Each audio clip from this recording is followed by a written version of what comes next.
another embodiment through the seed of his own offspring, in order to continue to express in matter and to reconcile all of the limited thoughts he had permitted to alter his thought processes in the previous life.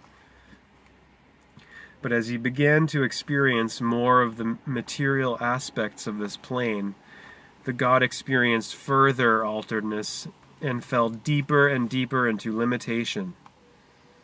Thus began the cycle of reincarnation upon the plane of demonstration.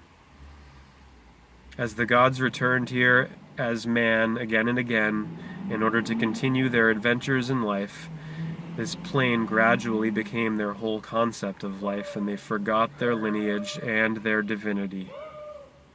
No longer did they conceive God to be allness, all thoughts. No longer did they maintain the knowingness that they could return, if they desired, to the plane of pure thought, unlimited being, the plane of consciousness that they had expressed upon from their beginning. They reasoned that they could experience only limited spheres, limited thoughts. Thus other planes of expressed consciousness emerged as what is termed limited heavens, limited spheres. Thereupon the death of the embodiment, entities who had forgotten the grandest and simplest of all planes could experience life according to their happiness and collective attitude thinking. When the gods as man no longer knew they were divine and immortal, and that all power and all knowingness truly were within them, they began to be vulnerable to the egos of those around them. Soon there rose up entities who sought to elevate themselves above others by saying that only they, through their mystical powers and immeasurable source of knowledge, had the understanding of God. Since man had become a fearful and herd-like creature, these seers and prophets and oracles sought to enhance their power by issuing forth prophecies of doom and peril. And if the people did not pay particular attention to what the seers had to say, they issued forth curses and threats of damnation. Thus was religion born upon this plane, to further separate man from his internal beauty, his eternal godship. And religion was very clever, for it did not have to govern and rule peoples through the sword. It had only to perpetuate the teaching that God was not within their reach, that all knowingness and all power were not within them. Now the soul is forever memory. It remembers all experiences of all lives. Whatever man is told often enough, no matter how altered an understanding it is,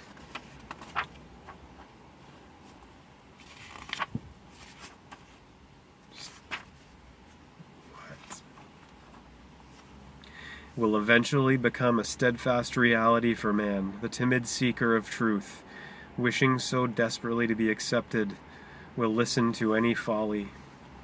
So if you tell man long enough that God is outside of him and that he is wretched and evil in his soul, these thoughts become steadfast understandings within man's soul memory, and they will be very difficult to change.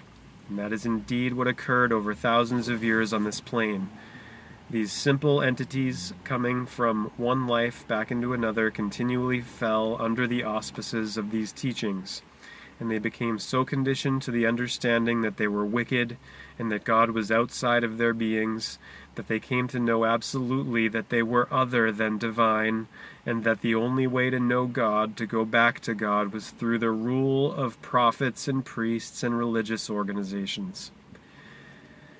When man no longer accepted his own knowingness to be the essence of truth, he gave away his sovereignty and power and became a part of a collective mass, which permitted religions and governments through the ages to rule people as if they were one entity. But they are not. All are unique gods within unique destinies to fulfill, and adventures to experience. Man is entitled to his adventures.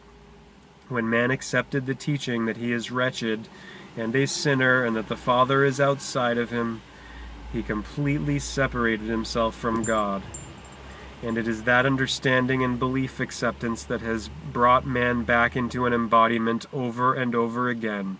For as long as man has the thinking that he is other than divine, that the Father is not within him, then he is doomed, in a sense, to be born 1,000,000 times until he realizes his divinity and lives this once again in a state of being. Incarnation was never meant to be an entrapment. It was never meant to be everlasting. It was simply a game to participate in, a new adventure in the exploration of creativity and life. But you quickly lost yourself in the senses of the embodiment, and your body became your whole identity.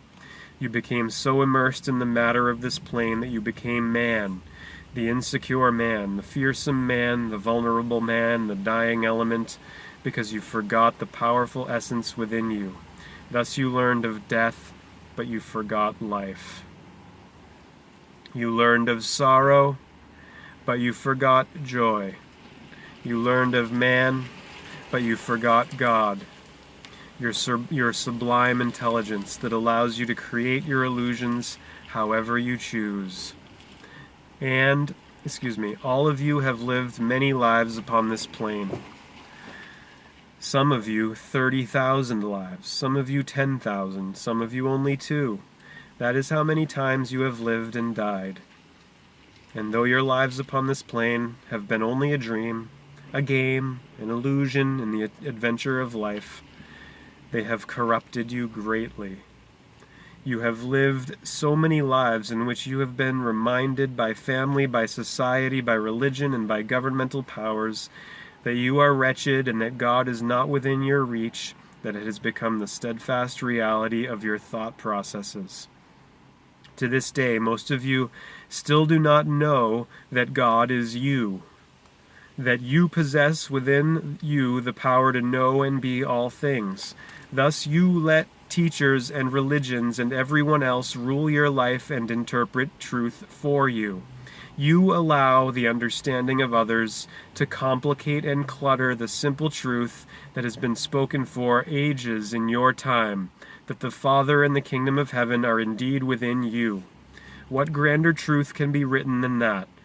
But many of you who do not know that still think you must go through dogma and certain mechanics, as it were, rituals, prayers, chants, fasts, meditations, in order to connect with God and become enlightened.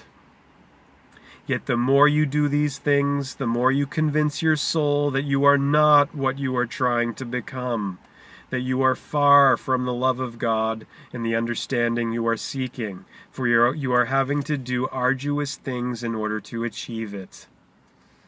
Now, religion is not wrong. Those who have set up and furthered religious teachings are your beloved brothers who, in seeking to understand their own divinity, their own worth and power, have enslaved their brothers, thus enslaving themselves. What they have done, as harmful as it has been their truth for their experience and understanding. I am a lover of all people, even the priests and seers, for they are God also. Practicing rituals and following dogma are not wrong, but it will never feel completely right, because the voice within you, that is God, says that you already are what you are struggling to reach. I have returned here simply to tell you that there is a better way, and also to tell you that you are already God, and that you have never failed, and you have never done anything wrong, and you are not miserable, wretched creatures, and you are not sinners, and there is no wonderful folly called a devil. When you realize these things, then you can get down to the business of being happy, which is what God is. The Father is not an angry, mournful, meditative, pious creature. It is the essence that is complete and infinite joy. I tell you, God is within you. It has been there in all of your lives. You are already God, for that is the divine creative intelligence that sits within the cavity of your being, the essence that has loved you into experiencing limitation and will love you back into unlimitedness once again. Limitation has been an adventure. It has been an experience, and most on this plane are experiencing it greatly. Unfortunately, you forgot that there is something better, and you made limitation a way of life. If you only knew that through unlimited thinking you could transcend the embodiment and all universes and planes, you would never choose to be limited again. If you only knew that you would have joy and peace in life beyond your greatest dreams. If you only knew that and allowed yourself to receive and embrace all thoughts, you would have joy and peace in life beyond your greatest dreams. Thought is the ultimate creator. Whatever you think and then allow yourself to feel becomes the reality of your life. Every thought you embrace that goes beyond the spectrum of limited thinking, so shall it manifest for a broadening or widening of your life. All it takes is opening up your thought processes to accept ever more unlimited thoughts in order for you to go beyond limited man into unlimited God. Just as you have become the knowingness that you are wretched within your being, if you now know that you are God within your being, so will you become God in your totality. In order to go back to what is now termed a seventh level understanding of pure thought, to the ultimate state of being, a state in which you are the ultimate power of all things, the only thing you need is simply to know that the Father lives within you, for the memory that you are God sits within the soul of your being. It is there, dormant in your soul, waiting to be recognized, ready to become an experienced reality. It becomes that by knowing. When you know you are God, that feeling of certainty will create the experiences and understanding that will teach you that your knowingness is a truth. No one can give you that knowingness. Only you can achieve that understanding through your own thought processes and emotional being. When you know that God and you are one, you remove from your thought processes the attitudes of separateness, and you unite with your Godhead once again. When you realize that the all-wise, all-knowing intelligence of the Father is the totality of thought, the basis of all things that are, and allow yourself to be all thoughts, then you are all that God is, which is all things. Then you return to your freedom, your greatness, and your glory. Then you do not have to return to this heaven over and over again, but can go on to greater heavens and grander adventures that await you. I tell you, there is nothing you must accomplish on this plane except being who and what you are. For the knowingness that you are God is achieved in a state of being, for God is beingness. It is the isness of all life, to be in a state of being, a state of allowing yourself simply to be who you are, however you are expressing, is to be completely as the Father is, and that you can accomplish in a moment. In a moment it can be realized. God is this now. Infinity is this now. To be forever God is to live wholly in the eternity of this now. For that is how God lives. Simply be. Then you are one with the isness and ongoingness of all life, and your body will elevate itself to become that ongoingness. Then you do not have to die, but can transcend all planes to the seventh, which is the conclusiveness of all things, thought. That is a truth.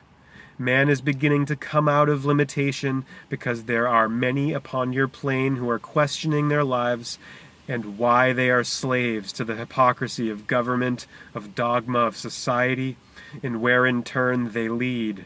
They are beginning to love themselves and others enough to see beyond the film of limited consciousness and to rise above it.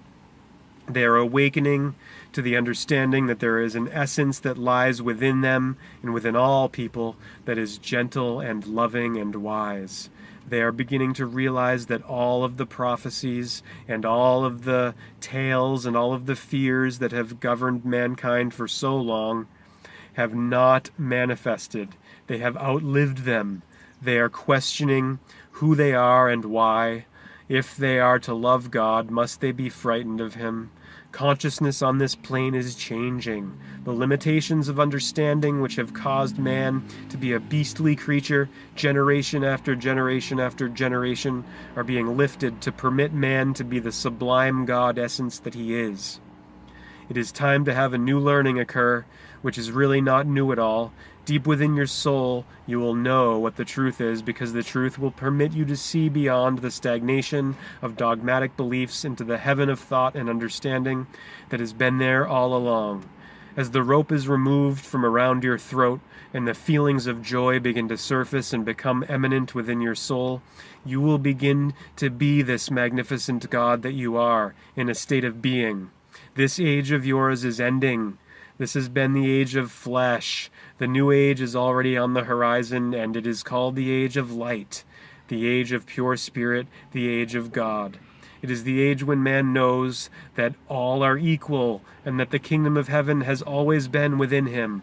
The age of light shall take man back into unlimited thought, back into a sublime kingdom of love and joy and freedom and being.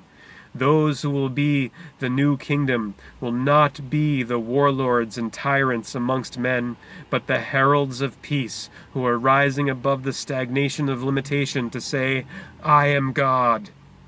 And all whom I see do I love, for I am all I see, and I love what I am.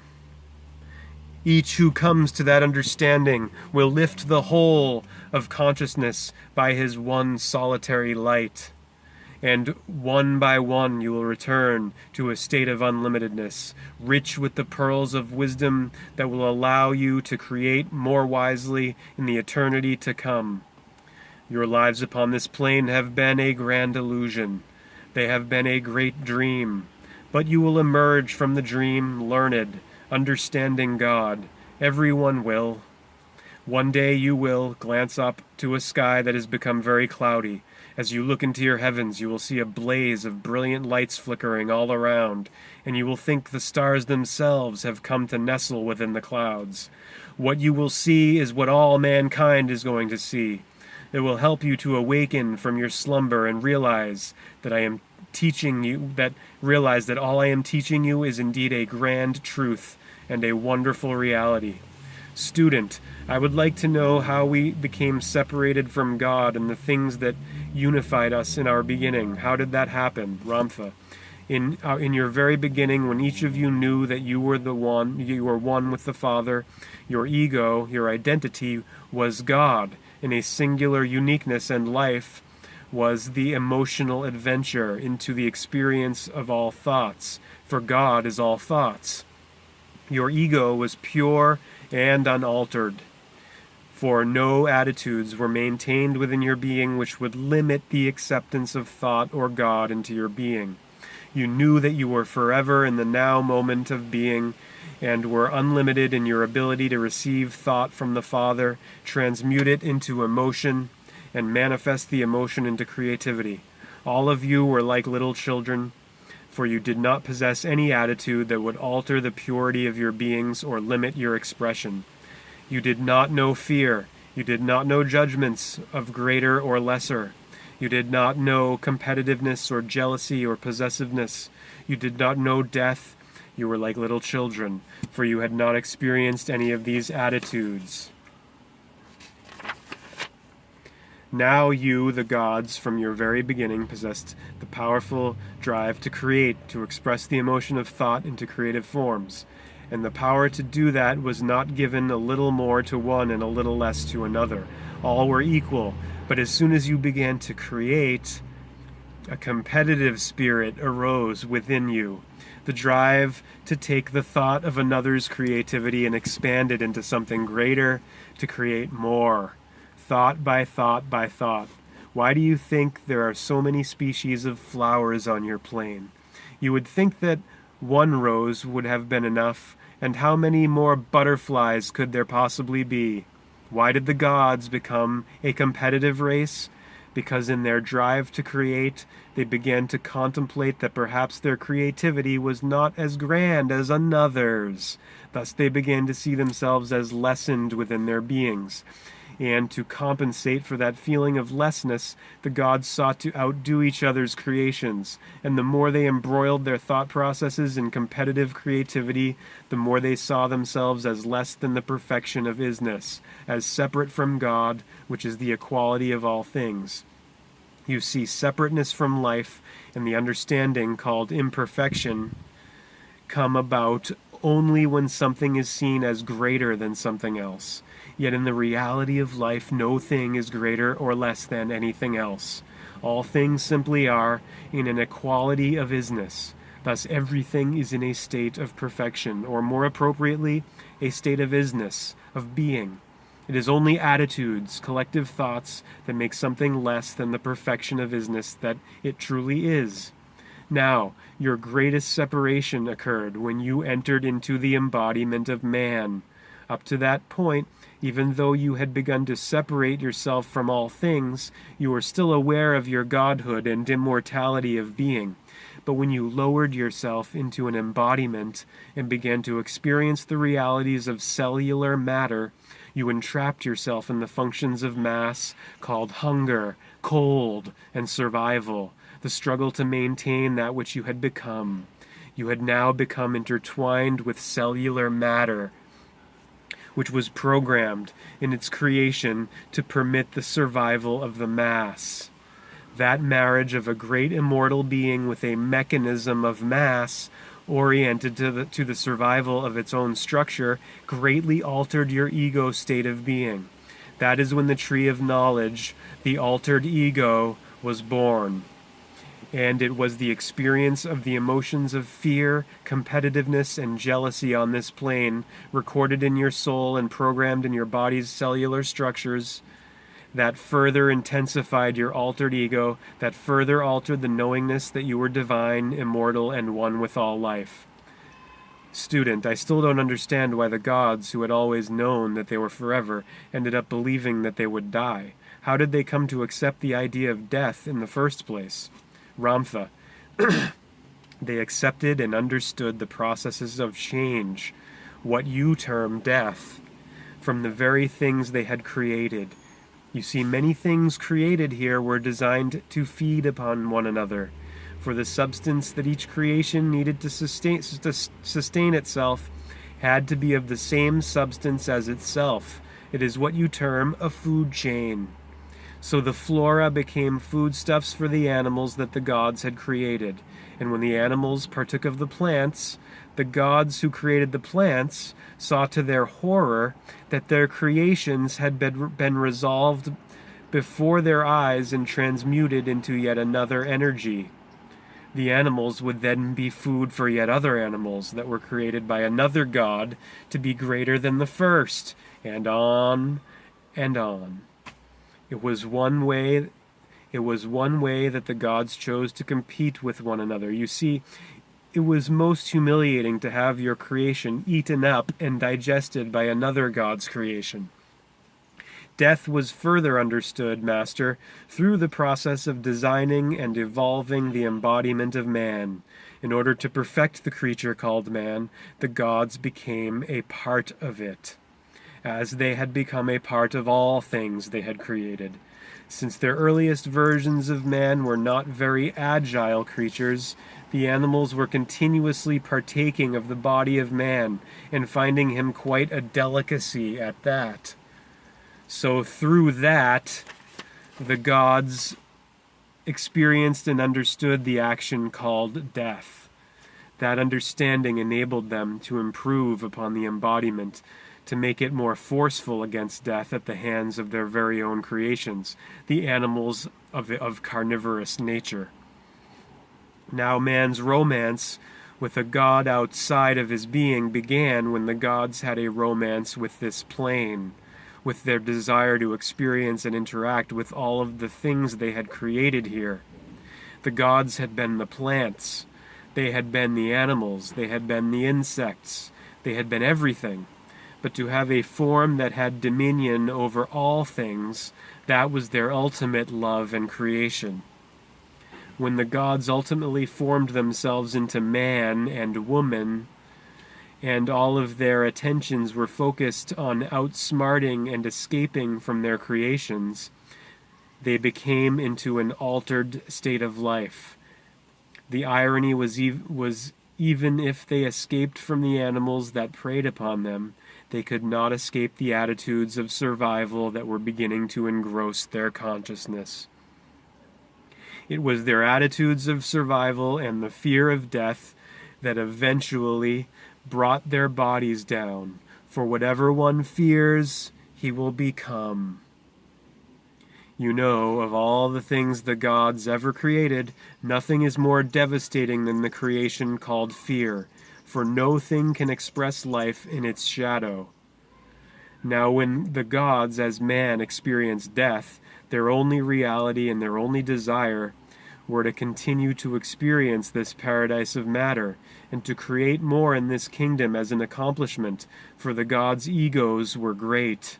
Thus the gods eagerly came back to become better and better and better, to reconcile the I-ness they had perceived in themselves, and to express moreness in their creativity here. Through the attitude and the desire to become better, they became so immersed in the matter of this plane that they forgot they were divine and immortal and became death and dying objects.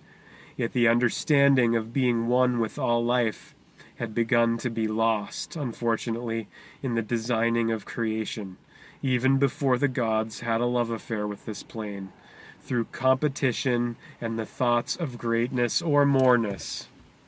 I tell you, Master, your oneness is truly only a moment, a breath away. When you, within the depths of your being, no longer wish to be separate from any one thing, you no longer will be. It is simply your attitude, your limited thinking, your altered identity that has separated you from all thought. When you come back into all thought by removing judgment against thought, then you will never again be lost or separated. Then you will be a light to many others who will find their way back into an alignment with the Father. Student, Ramtha, I can understand that we are all actually perfect, that we are God, and that we do live forever, but that doesn't seem to lessen the feeling I have at times that I need to be careful and protect myself. How can I overcome this illusion I have about myself, this feeling that I need to be cautious, which seems to inhibit me from freely expressing who I really am? Ramtha, you know, Master, the animals are endowed with wondrous devices for self-preservation, the primeval instincts for survival that have been programmed into their cellular structures so they can live, experience, and evolve. Mankind is also endowed with primeval instincts, which have been passed on genetically from seed to seed. Man's instincts for survival are immersed within the body's cellular structures so that he may protect himself. For mankind is born naked. He has not fangs, nor horns, nor swiftness of foot, nor nimbleness of limb, nor is he endowed with acute hearing or grand eyesight. He is very refined, remarkable, self-contained entity. He is a very refined, remarkable, self-contained entity whose greatest instincts for self-preservation are caution and the seclusion of self. Mankind is endowed with these instincts, for if he were not, he would not have survived to be the wondrous, thinking, evolving, creative mass that he truly is. When you, as everyone else here, selected to forfeit your freedom of spirit in order to experience the density of matter, you became intertwined with its genetic instinctual patterns, one of the conditions of expressing through the matter of this plane. So to be man is to be fearful, herd-like, doubtful, and very cautious. 'Tis a great truth. Caution is not an illusion. It is a condition of living here as man. That need never be forgiven within self, but accepted as a necessary instinct for the preservation of your embodiment. But take this understanding one step further. Now that you realize your body has protected you in order to allow the tiny, wondrous, creative spark that you are to evolve itself here, it is time for you to go beyond the flesh, into the immortal aspects of your spirit and soul.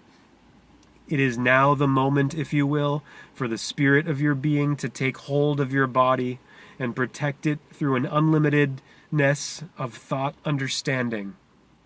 What is to be done now is to become you. God that you are.